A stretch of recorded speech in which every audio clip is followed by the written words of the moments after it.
want, sometimes before they do. From turning brands into household names to making everyday products smarter, simpler, and just plain better, he's got the magic touch when it comes to innovation and strategy. He doesn't just build businesses, he builds experiences. The kind that make life easier, homes smarter, and customers happier.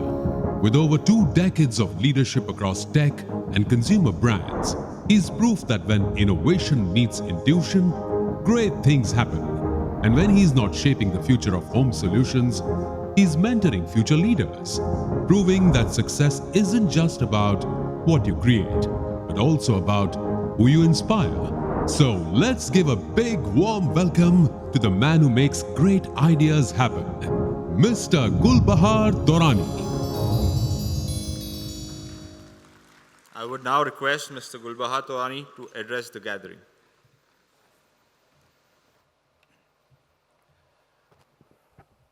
Thank you, and a very good afternoon to everyone.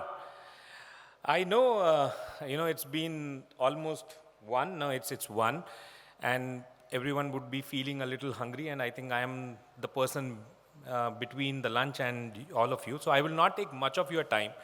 Also, since morning, I am being so inspired with so many people who have come and shared their stories. So we have Yogi ji in front of us.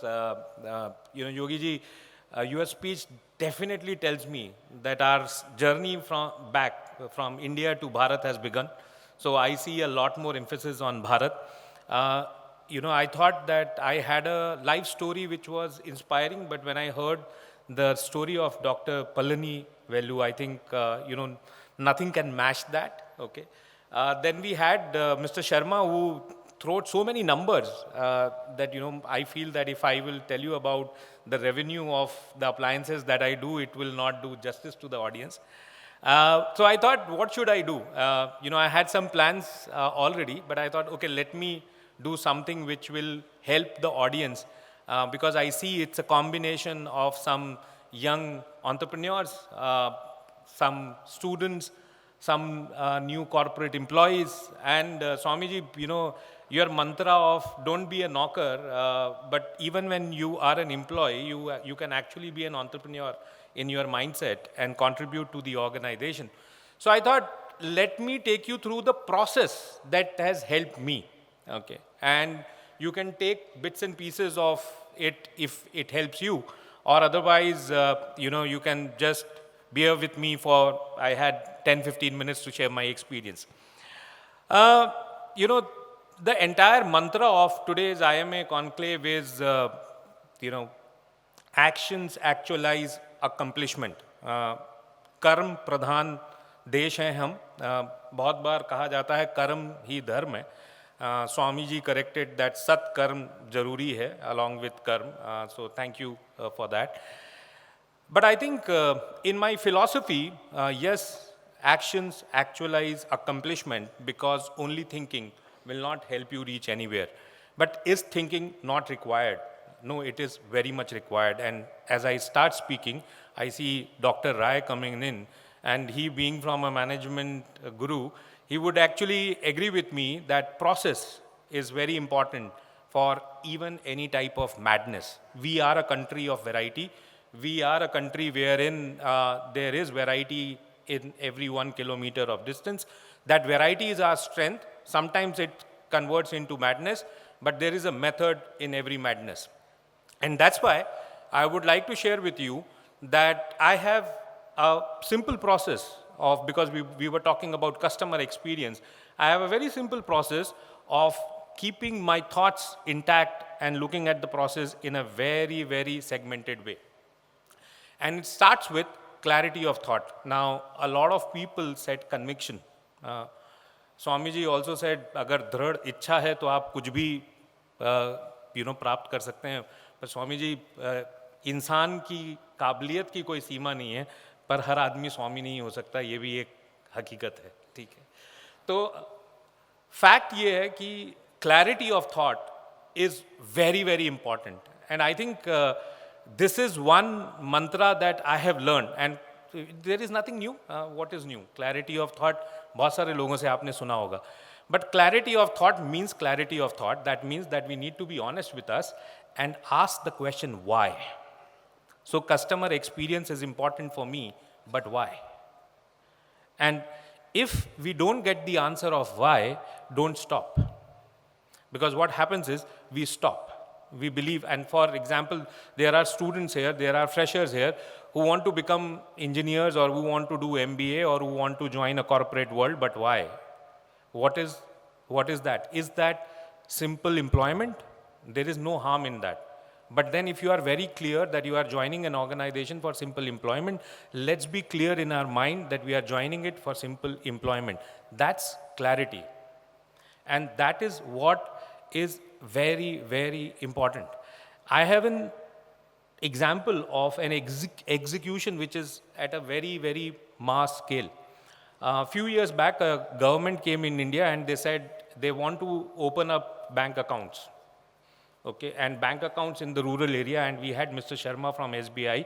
I don't know the details, but I know for sure that a lot of government banks were actually motivated to open up accounts with zero balance, because the clarity of thought was that all the benefits should reach to the last person. Now, if that clarity was there, I think the first step was taken that for all the intermediaries to not come in between, you require bank accounts. And that's why in my entire process, for me, the clarity of thought is the most important step. And 50% of the time, I can tell you in many of the events and cases, even I don't get the clarity, the event gets over. The results of the events are also mediocre, but that's also a truth of life. So clarity of thought is important. Now, once you are clear about what you want to do, the second most important thing is be relevant, but don't fall prey of comparison. I would give you an example that what I mean to say. I live in Gurugram. There is a new Delhi-Mumbai expressway wherein the speed limit of the car can be 120 kilometers per hour. Now, on that expressway, if you are driving at 20-30 kilometers per hour, you will create disturbance. If you want to drive at 80 kilometers, 90 kilometers, and you are enjoying and it is helping you reach to the destination on time, I think that's how you can be relevant on that highway. But say, for example, someone passes you at 110 and creates distraction for you, and you fall prey to comparison, and you believe that, yes, if other car can drive at 110, I also want to drive at 110, and you will agree with me, such type of comparisons normally don't lead you to destination. It only leads you to, most of the time, accidents, or even when you cover the distance, you don't enjoy the journey. And what I mean to say is, in your professional life, in your business endeavors, the moment you are clear what you want to do and you will start pursuing with clarity, you will find distractions. Distractions in the form of competition, distractions in the form of new trends, distractions in the form of some of the comparisons. I would say it is very important in modern age to stay relevant, but don't fall prey to comparisons. Stay true to why and the thought clarity that you have. And if you are able to do this, then I think the third and the most important thing is define your purpose. And it is easier said than done. We have a purpose which says we help turn houses into homes. Most of my employees say we turn houses into homes, and they delete help. No, we don't turn houses into homes. We only help turn houses into homes. Now, we try to simplify our purpose that simple, but still to get the actual meaning in, I don't have the capability of going and turning so many houses into homes, because I don't bring that warmth to every home. But I can help with my appliances, take the daily chores away, that bring convenience, bring more time to you so that you can spend with your family and you can turn your house into a home. So we are only helping. So help, turn houses into homes. And that's a very warm purpose which unites all of us at Versuni. Now, defining that purpose was not very easy. I have my channel partners, some of them are in this room, who have always, when I was saying distraction, who have always, being well-wishers, have always, sometimes pushed us saying, guys, some of your products are not very competitive. They don't have the features that are required, or their price is little up or down or something like that. But when our purpose is we want to help turn houses into homes, from the design of the product to the last mile delivery of the product, we are trying to live our purpose and trying to stay course to the clarity of thought that we have. So, starting with clarity, moving to staying relevant but not falling prey to any type of comparison, then basis these two, defining the purpose, the last important step is how to articulate it to the larger organization. See, not everyone can be a great orator, or not everything, or not, every, I would say, slogan or every punchline will have that much of attraction. But if your thought is clear, if you are staying course and relevant, if you have defined your purpose, then articulation normally, if you are not fake, becomes easier. But still, articulation of all the three is very important for you to achieve the success, because it is the last mile person who will actually turn the entire strategy into actual results or actual reality. As we say, actions actualize accomplishments. Now, on articulation, I have only two things to share. One is, like, there is no substitute to practice. Similarly, there is no substitution to repeated articulation in a very, very programmed manner is important. Look at Mahakumbh, and I am a great admirer of the way that entire articulation. So, if you are on a Chennai airport, you see the same picture. If you are watching any of the news channels, you see the same picture.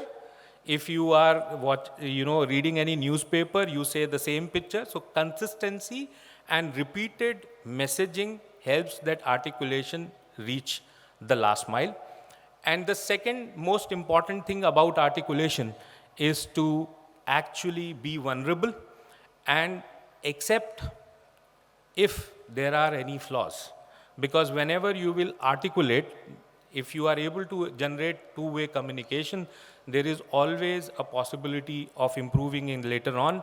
But if you close that door, you will never ever be able to articulate it properly. So that's the reason I gave you the example of turning houses into homes becoming the purpose, while it is we help turn houses into homes. This feedback was possible because we were open, we went up to our employees, asked that why this is the change, and you will see a little bit of change in terms of how we articulate our purpose in the coming days. I'm just sharing this from my organization, but that's there. So if you look into it, if you are clear about your thoughts, you have stayed relevant, okay? You are able to define the purpose actually, and then you are able to articulate it. I think it will help you actualize what you want to achieve. And that's where I think before we start the action, this process is important. And that's what I wanted to share with you, that, if any one of you feel anything, that you can pick up from here, this has actually helped me a lot. And I would like to share one last example with you is, I come from a business class family, and there we will get purpose like dhanda badhana hai. And now you can see it's very simple. But if you put it into some jargons, you will not get the jargon. But the message is very simple. Dhanda badhana hai. That means you bringing anything, you can start selling anything or doing anything, but end of the day, the business should grow. Where we fall prey today is, like we say, profitable growth. Now, We all want to grow profitably, but is the profit first or growth first is the decision that the organizations have to take. And I know both has to go hand in hand, but to the last mile, it confuses. And that is the reason why I want to share the example of air fryer, where when we launched the air fryer, nobody believed that, there can be a gadget which can fry without oil. And today we have air fryer in India which can actually fry without oil. And the most important thing was, why are we bringing it? Okay, are we in comparison to an OTG or a kadhai? How do we make it useful to the Indian kitchens, and how do we articulate? We articulate it not by saying, but by creating demonstrations, because in that case, tasting was believing. So friends, I would summarize this here and leave you with a thought, because the title says customer experience. For an happy customer and happy employee, a happy individual is important. And as we are moving towards the journey of making a Viksit Bharat or Bharat great again, I also see that a lot of us don't feel the happiness that we should feel. And today the forum was such that even all the dialogues and the songs from Bollywood was also taken by Mr. Khandelwal. But I would like to leave you with one song from Bollywood which has always inspired me, and whenever I feel that there is a question that needs to be asked, I should ask, which says, and I'm not a good singer, so I will only share the words with you, which says, मुश्किल में है कौन किसी का, समझो इस राज को, लेकर अपना नाम कभी तुम खुद को भी आवाज दो, सबसे तो तुम खुश हो, अपने आप से ही क्यों नाराज हो, और नहीं तो कम से कम इतनी तो तकलीफ करो, गैरों की तारीफों में कभी अपनी भी तारीफ करो, मुश्किल में है कौन किसी का, समझो इस राज को, लेकर अपना नाम कभी तुम खुद को भी आवाज दो. So thank you very much, friends. Thank you. Such a huge country with so many different geographies and different people. And second turnaround is in progress right now for you. So, can you share what was the major challenge that was faced by you? I'm talking about referring to the Passport Seva Kendra.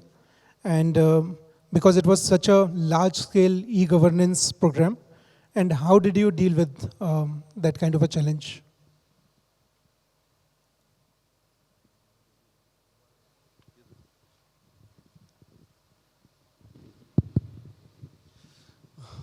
Thank you for this question. I think if I have to share the challenges that we had in the passport transformation, I'll keep on speaking for the whole day. So I think the first, I'll take some of them which you will be able to relate to. First time when this program came up, there was a sense of disbelief amongst the stakeholders, and it was thought that it is another automation or changing the physical to electronic, and it will probably bring some changes, but not to the extent that the program had aspired to bring. So first was the disbelief, then the whole system across the country, and what I didn't mention earlier, that we also implemented Passport Seva in 187 embassies of India. So those embassies are also anywhere on the earth. When a passport is being issued, it's being issued on this system now, consistently.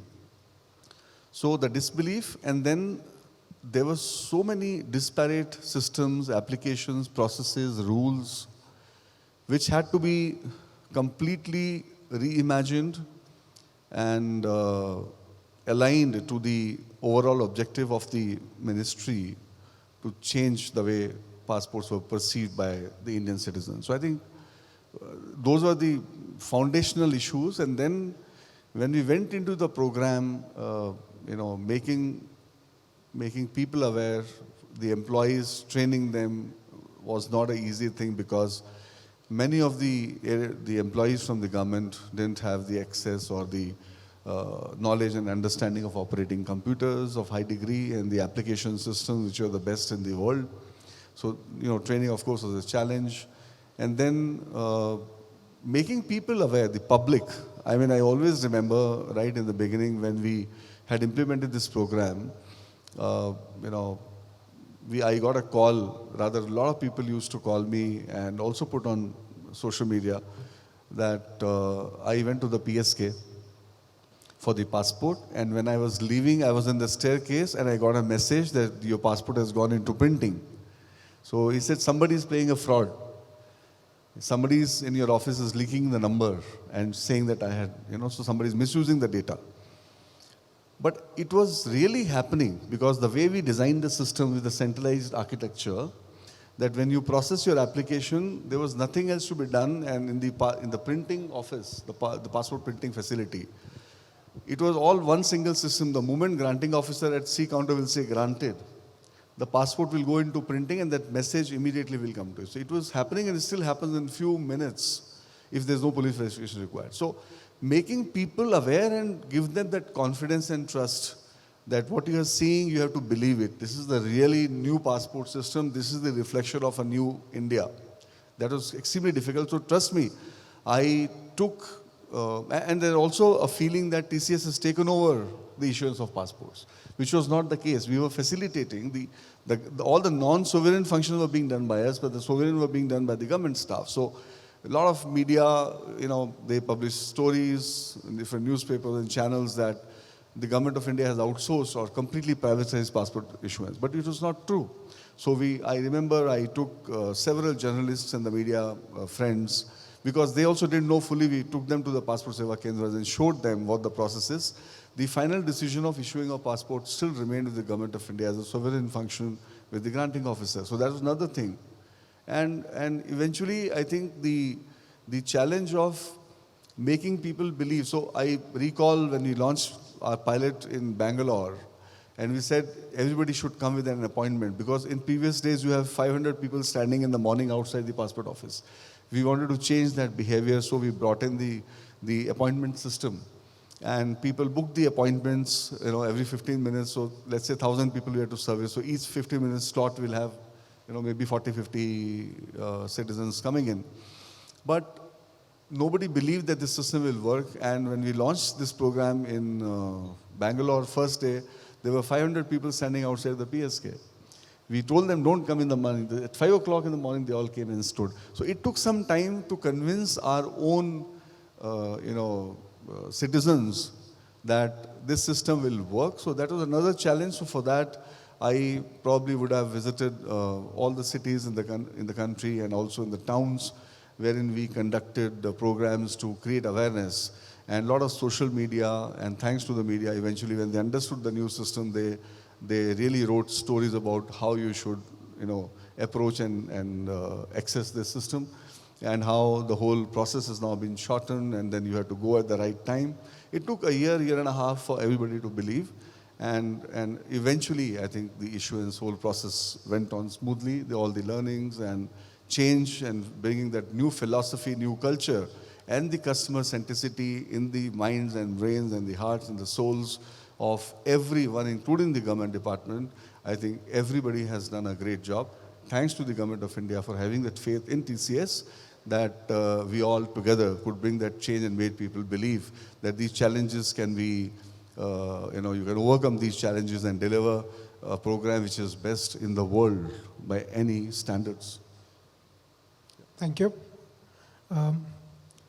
Mr. Taurani, since you mentioned clarity and being relevant for the audience, defining your purpose and then articulating it in a simple and consistent way. So can you share key strategies that you implemented in building market leadership for brands across various consumer categories? I think, there are so many examples as far as strategy is concerned. However, what I would like to share on this forum is, how do you develop a strategy? So it is the first step is identifying a need. So if there is a need, you can create demand for that. And if there is a demand, then you can define a strategy how you are going to fulfill that demand.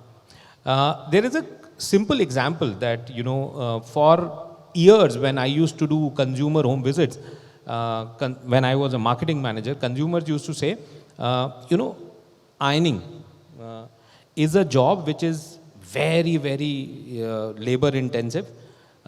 If I don't want to give it to the dhobi outside, I have to do it at home. I don't enjoy. And I also don't get appreciation for it. So say, for example, if you are cooking, it is also a lot of hard work. But if you cook well, people actually appreciate your cooking and say, oh, he or she cooks very well. Correct?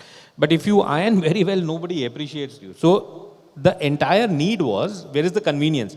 And someday someone said, can we have a vertical ironing? While, so we just, and it was so simple as a thought, because end of the day, it's a combination of steam and temperature which can remove the wrinkles from your clothes.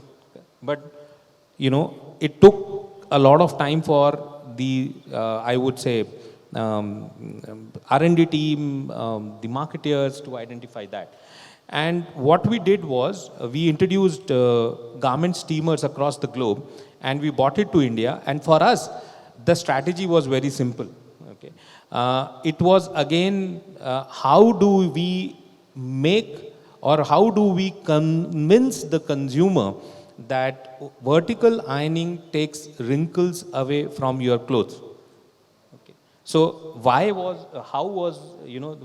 want to do was clear, how we need to define, and basis that we had a simple strategy that what we are going to do is we are going to choose the most difficult clothes as far as ironing is concerned. So all the embroidery, all delicate clothes which are very, very difficult to iron, we will take the difficult task, we will go and demonstrate that if it can do it on a difficult thing, it will be easier to do it on the easy fabric. So the strategy was very simple, that conviction will come that if I can do the difficult task, I will do the simple task. So it can be so simple. Thank you so much.